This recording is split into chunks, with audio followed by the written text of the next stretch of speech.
এক একজন এক এক রকম ব্যস্ততার মাধ্যম দিয়ে আল্লাহ পাক রব্বুল আলামিন ওনার মহান হুকুম, মহান ঘর, এই ঘরটাকে বলা হয় আল মসজিদু বাইতুল্লাহ।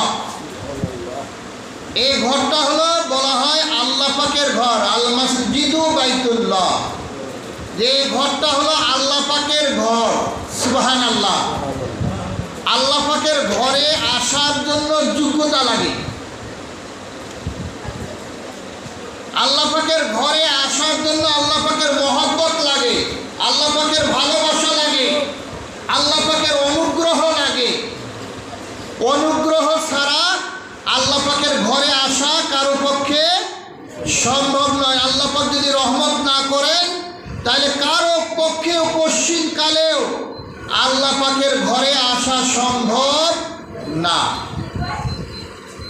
এটা আল্লাহ পাক দয়া করে, মায়া করে, ইহসান করে আমাদেরকে দান করছেন বিদায় আমরা আসতে পারছি। এই জন্য আমরা সবাই আবারও অন্তরের অন্তরস্থল থেকে মহব্বতের সাথে, জাঁকজমকের সাথে শুকরিয়া আদায় করি। সবাই বলি আলহামদুলিল্লাহ।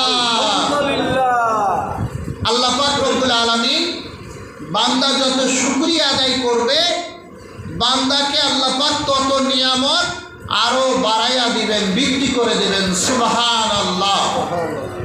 আমরা তো নিয়ামতের শুকরিয়া আদায় করি না। নিয়ামতের শুকরিয়া আদায় না করলে মহান রব্বুল আলামিন উনি নিয়ামত উঠায়া নেন। বান্দাকে যে নিয়ামত দান করেছেন সেই নিয়ামত থেকে তাকে বঞ্চিত করা হয় যদি বান্দা নিয়ামতের শুকরিয়া আদায় না করে। তা দেখেন বান্দার